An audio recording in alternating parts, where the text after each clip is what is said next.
നമസ്കാരം മലയാളി വാർത്തയിലേക്ക് സ്വാഗതം. കാഞ്ഞങ്ങാട്ടെ ക്രൂരനെ കുടുക്കിയത് പോലീസിന്റെ പഴുതടച്ച അന്വേഷണം.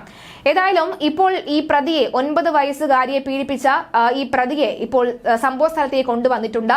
വലിയ രീതിയിലുള്ള ആക്രോശം, പ്രതിയെ വളഞ്ഞിട്ടടിച്ചു എന്ന് തന്നെ പറയാം. അത്തരത്തിൽ വലിയ രീതിയിലുള്ള ജനപ്രവാഹം, ജനങ്ങളുടെ രോക്ഷമാണ് പൊട്ടുന്ന തരത്തിലേക്ക് തന്നെയായിരുന്നു കാര്യങ്ങൾ.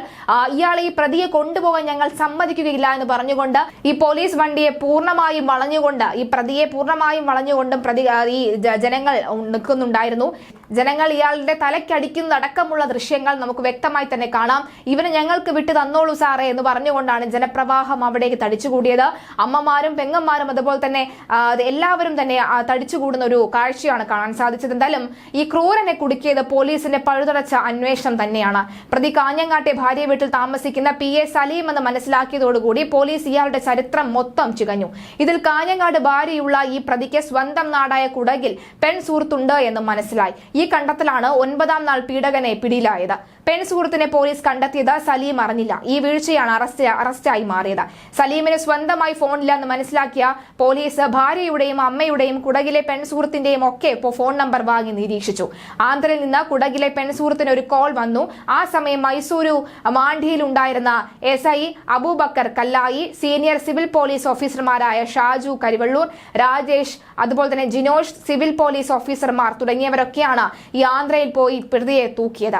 ഏതായാലും അവിടെ നിന്നും പ്രതിയെ അതിവേഗമാണ് പൊക്കിയത്. പോലീസിന് കുടകിൽ നിന്ന് കിട്ടിയത് നിർണായകമായ ഒട്ടേറെ വിവരങ്ങളാണ്. പിടിച്ചുപറിയും തട്ടിപ്പും പശുവിനെയും ആടിനെയും മോഷ്ടിക്കലും ഒക്കെയായിരുന്നു പിടിയിലായ ഇയാളുടെ വിനോദങ്ങൾ. ചെറുപ്പത്തിലെ വിവാഹിതനായി 15 വർഷം മുൻപാണ് കാഞ്ഞങ്ങാട്ടെ യുവതിയെ കല്യാണം കഴിച്ചത്. അതിനുശേഷം കുടകിലും കാഞ്ഞങ്ങാടുമായി താമസിക്കും. കുറച്ചു വർഷം ഗൾഫിലേക്ക് പോയി. നാട്ടിലെത്തിയ ശേഷം ബാംഗ്ലൂരു, എറണാകുളം എന്നിവിടങ്ങളിൽ ഈ ഹോട്ടൽ പണിയെടുത്തു. നാട്ടിലുള്ളപ്പോൾ ഇടയ്ക്ക് കൂലിപ്പണിക്ക് പോകും. 13 വയസ്സുകാരടക്കം 4 മക്കളുണ്ട്. ഇയാളുടെ ഭാര്യ വീട്ടുവേലയ്ക്ക് പോയാണ് കുടുംബം പുലർത്തുന്നത്. പകൽ ഇയാൾ വീട്ടിൽ കഴിച്ചുകൂട്ടും. രാത്രി പുറത്തേക്ക് ഇറങ്ങും. തോട്ടിൽ മീൻ പിടിക്കാൻ പോകുന്നുണ്ടെന്ന് പറഞ്ഞാണ് ഈ നട്ടപ്പാതിരായ്ക്ക് പുറത്തേക്ക് പോവുക. താമസിക്കുന്നിടത്തൊക്കെ വിവിധ സ്ഥലങ്ങളിലും തൊട്ടടുത്ത പ്രദേശങ്ങളിലുമെല്ലാം നടക്കും. ഈ നടത്തം കവർച്ചയ്ക്ക് വേണ്ടിയുള്ളതായിരുന്നു. കാഞ്ഞങ്ങാട് 10 വയസ്സുകാരെ പീഡിപ്പിച്ചതും മോഷണത്തിന് എത്തിയപ്പോഴാണ് കമ്മൽ മോഷ്ടിക്കുന്നതിനിടെ കുട്ടി ഉണർന്നു എന്ന് കരുതിയാണ് തട്ടിക്കൊണ്ടുപോയത്. ബഹളം വെച്ച് കുട്ടിയെ കൊന്നുകളയുമെന്ന് പറഞ്ഞ് ഭീഷണിപ്പെടുത്തിയാണ് പീഡിപ്പിച്ചതെന്നും പോലീസ് പറയുന്നു.